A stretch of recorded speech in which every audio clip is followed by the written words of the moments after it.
Segala pujian syukur bagimu.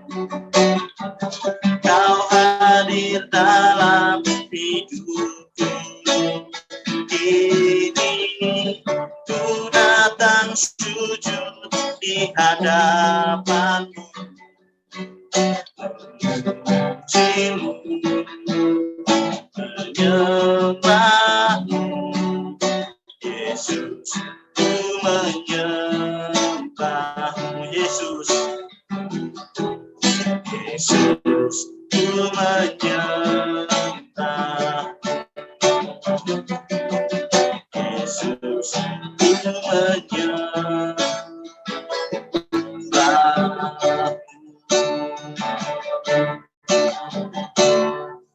Terima kasih Tuhan, kami percaya ketika kami memuji-Mu Tuhan, kami percaya Tuhan, Engkau akan bertata atas kehidupan kami. Sebentar kami akan mendengarkan sebagian firman-Mu Tuhan. Biarlah apa yang disampaikan Pak Thomas Tuhan, semuanya daripada-Mu. Pakai bibir lidah Pak Thomas untuk menyampaikan firman ini Tuhan. Biarlah firman yang kami dengar ini bisa menguatkan hati kami pribadi lepas pribadi. Biarlah firman ini Tuhan menjadi rema dalam kehidupan kami. Berkati Pak Thomas yang akan menyampaikannya, dan kami percaya kami duduk diam untuk mendengarkan firman. Terima kasih Tuhan, hanya dalam nama Tuhan Yesus Kristus. Haleluya. Amin.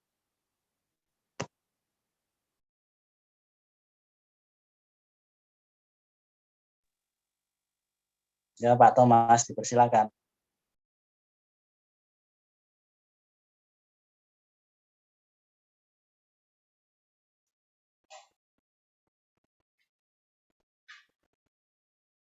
Ya, puji Tuhan, shalom. Shalom.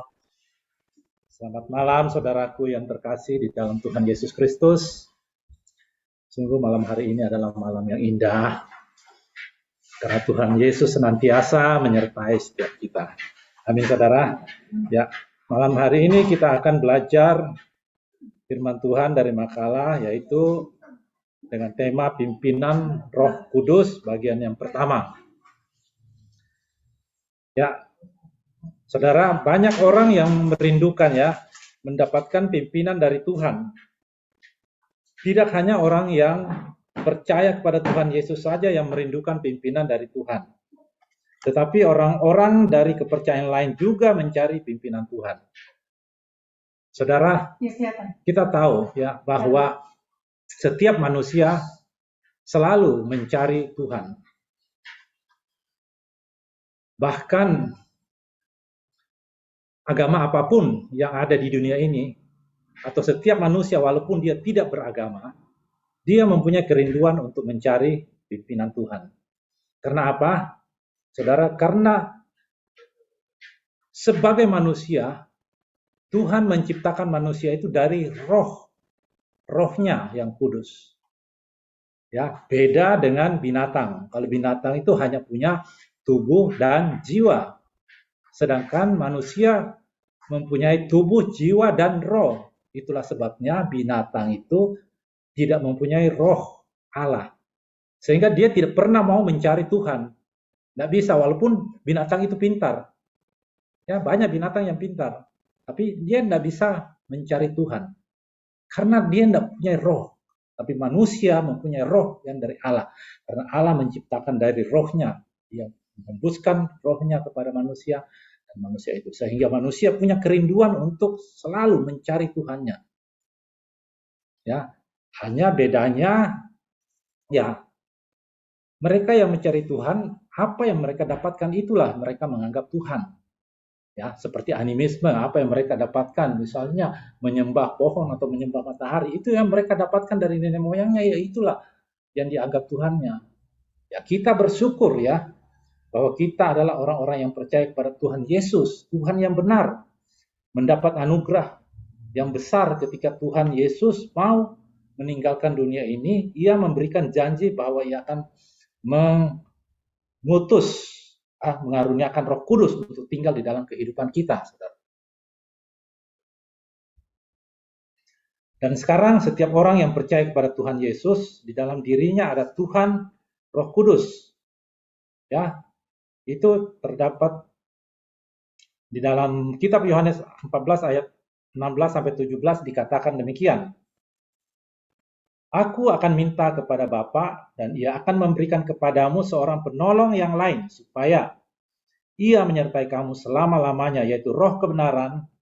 Dunia tidak menerima dia sebab dunia tidak melihat dia dan tidak mengenal dia, tetapi kamu mengenal dia sebab ia menyertai kamu dan akan diam di dalam kamu. Saudara, Roh Kudus akan menyertai kita senantiasa, selalu. Tapi dalam kenyataannya, banyak anak Tuhan yang masih bingung untuk mendapatkan pimpinan dari Tuhan, padahal Allah Roh Kudus sudah ada di dalam dirinya. Nah, banyak orang tidak sadar bahwa di dalam dirinya ada Roh Kudus. Oleh karena itu, mari di bawah ini kita akan membicarakan beberapa hal yang harus dipenuhi supaya pimpinan Roh Kudus dinyatakan dalam hidup kita. Ya, yang pertama, saudara, mengaku Tuhan Yesus sebagai Tuhan dalam hidupnya. Ya.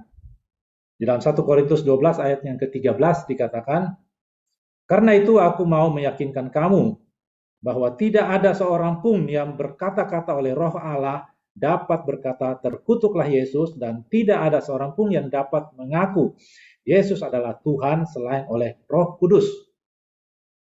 Ya. Orang bisa mengaku Yesus sebagai Tuhan dalam hidupnya. Ini semua adalah karena karya Roh Kudus.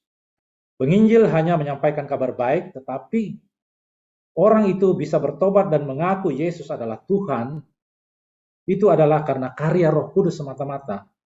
Oleh karena itu, jangan pernah kita mengatakan bahwa orang itu bertobat karena kita atau karena saya. Sebab tidak ada seorang pun bisa bertobat tanpa pertolongan Roh Kudus.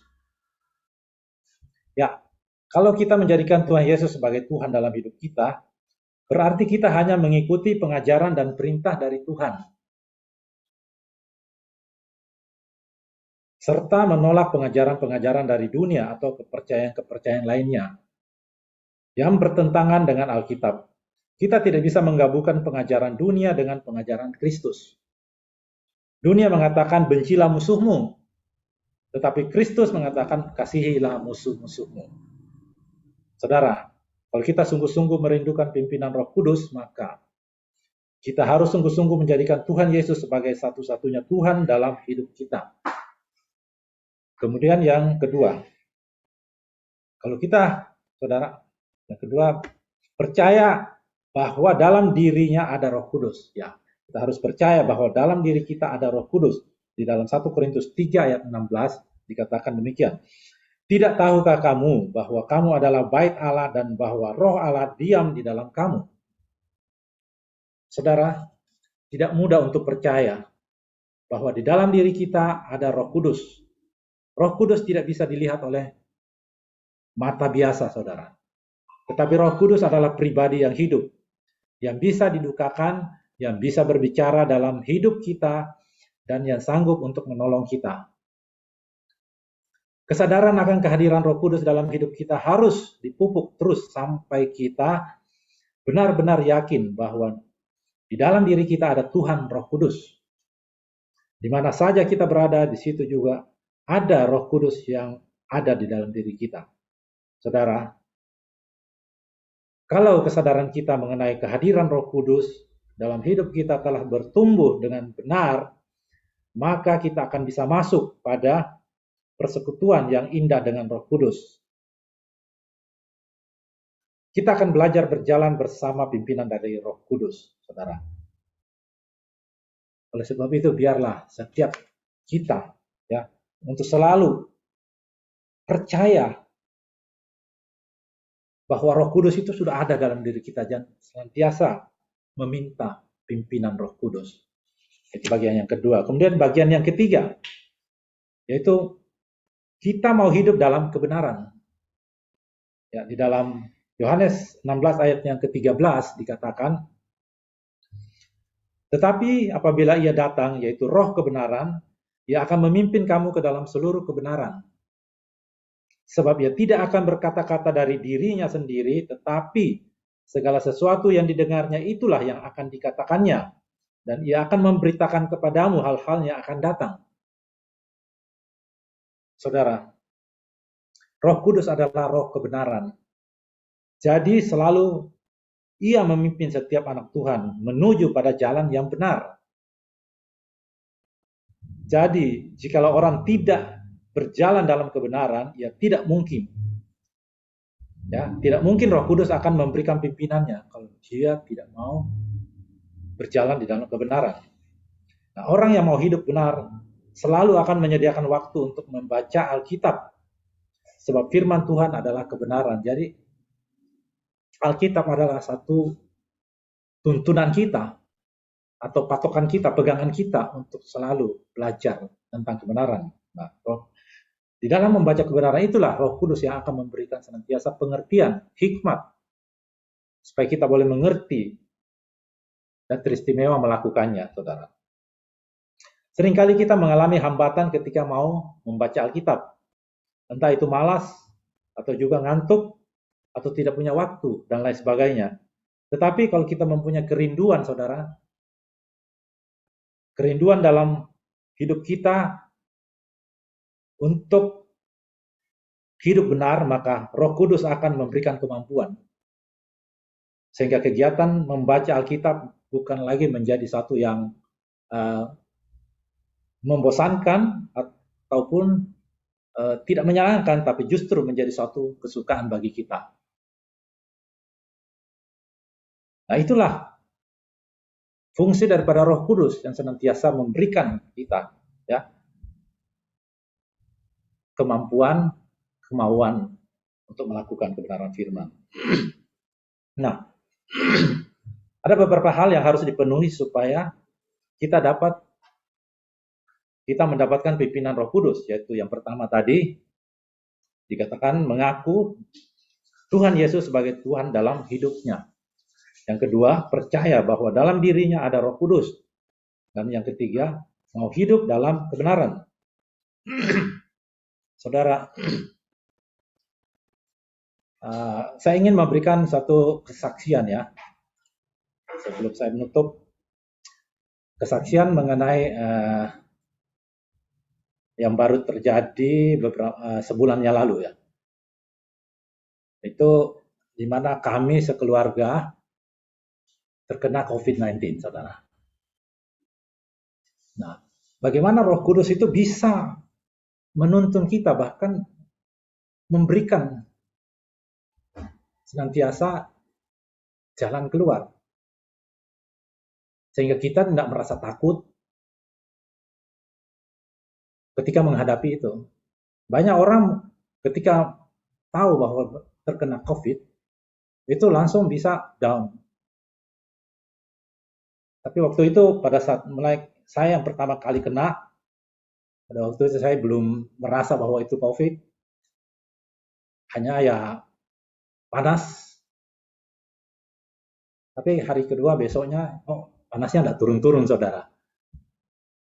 Periksa ke dokter bilang coba dites. Tapi waktu itu karena berbayar, tidak usah lah, nanti saya coba lihat besoknya. Saya minum obat saja dulu, antibiotik. Nah, ternyata besok masih juga tetap tidak turun-turun, saudara. Dan kemudian yang lainnya mulai juga semua.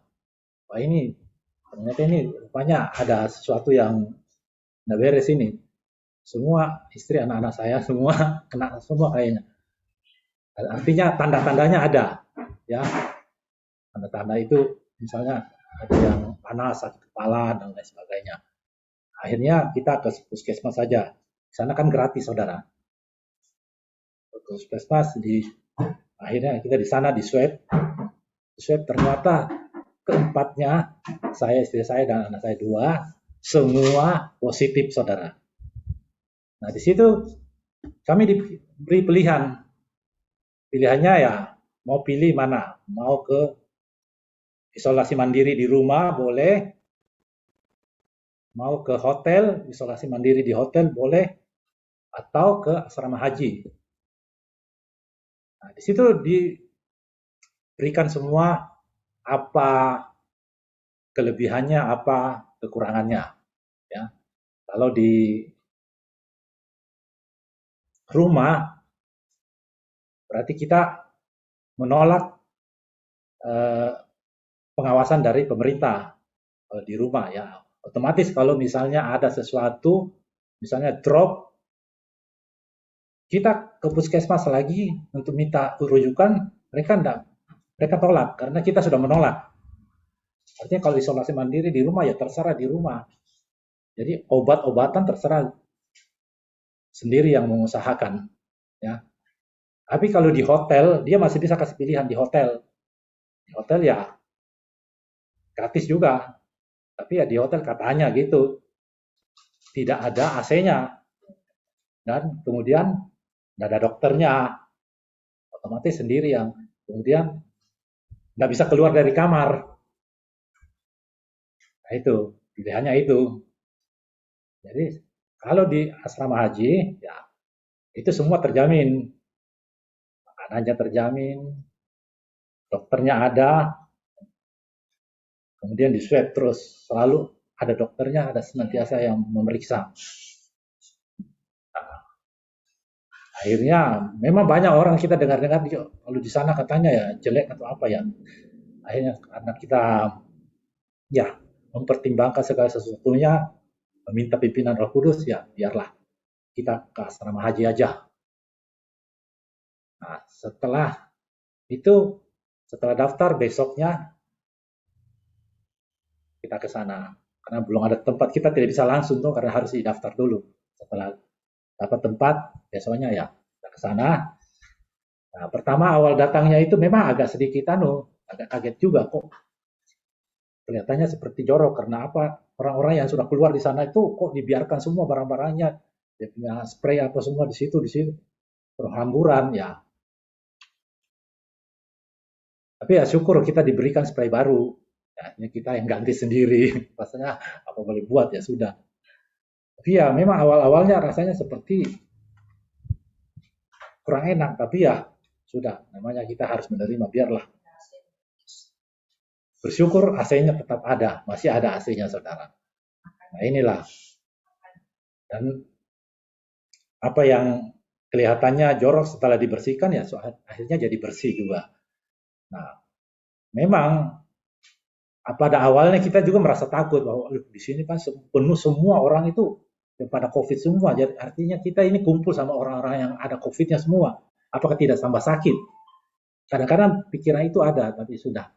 Kita serahkan Tuhan Yesus, Allah Roh Kudus, pasti tolong. Ternyata setelah kita jalani, ternyata aman-aman saja saudara. Justru kita kebutuhan gizi kita semua dipenuhi, kebutuhan ya vitamin-vitamin semua dan obat-obatan dipenuhi semua saudara. Ya, makanan tidak kekurangan, bahkan kelebihan saudara. Dan puji Tuhan setiap 2 hari kita di swab. Jadi saya swabnya PCR lagi saudara. Setelah 2 kali saya 3 kali swab berarti hari ke-6, hari ke-5 ya hari ke-5. Terus hari ke-6 saya sudah boleh pulang. Baru saya sendiri, istri dan anak saya 2 belum bisa, belum negatif, baru saya yang negatif. Nah, tapi besoknya akhirnya mereka semua lolos saudara, negatif semua. Jadi intinya seminggu lah di sana. Nah, inilah saya mau katakan bahwa kalau kita selalu meminta pimpinan Roh Kudus, selalu mengandalkan Tuhan Yesus pasti memberikan yang terbaik. Tapi memang di sana ada juga kejelekannya saudara. Kalau kita belum negatif, itu saudara bisa lama. Ada yang sudah, saya ngobrol-ngobrol sama orang, ada yang sudah 14 hari, masih tetap negatif, nggak bisa pulang-pulang. Ada yang hampir sebulan katanya. Tapi itu cerita lain, tapi cerita orang. Ada yang hampir sebulan katanya belum negatif, nggak bisa pulang. Yang jelas saya ada ketemu memang satu orang, katanya dia sudah 2 minggu. Sudah 2 minggu, karena belum negatif ya belum bisa pulang, saudara. Nah inilah, puji Tuhan kami hanya seminggu saja. Nah inilah yang saya bisa saksikan bahwa Tuhan Yesus itu memang ada. Roh Kudus itu ada di dalam diri kita. Kita harus yakin bahwa dia ada. Dia selalu menghibur. Ya, pada saat kita merasa ketakutan, dia menghibur kita. Tak perlu takut. Dia katakan ada saya, ada Tuhanmu, ada Roh Kudus. Kenapa harus takut? Nah itulah. Ya. Ya, terakhir, mari kita bacakan satu ayat firman Tuhan, ayat hafalan ya. 1 Yohanes 3 ayatnya ke-24. Bacakan. Barang siapa menuruti segala perintahnya, dia diam di dalam Allah dan Allah di dalam dia. Dan demikianlah kita ketahui bahwa Allah ada di dalam diri kita, yaitu roh yang telah dikaruniakan kepada kita. Inilah yang harus menjadi pegangan kita, bahwa kita ini tidak pernah ditinggalkan Tuhan. Ada Roh Kudus di dalam. Roh Kudus itu adalah Allah. Allah sendiri. Hanya dia sebuah pribadi, maka kita harus selalu yakin bahwa Roh Kudus ada dan dia selalu pasti akan menolong kita. Yang penting kita mau selalu berkomunikasi dan mengandalkan Roh Kudus, mengandalkan Allah. Itulah yang bisa saya bagikan dalam Eva pada malam hari ini. Tuhan Yesus memberkati. Amin.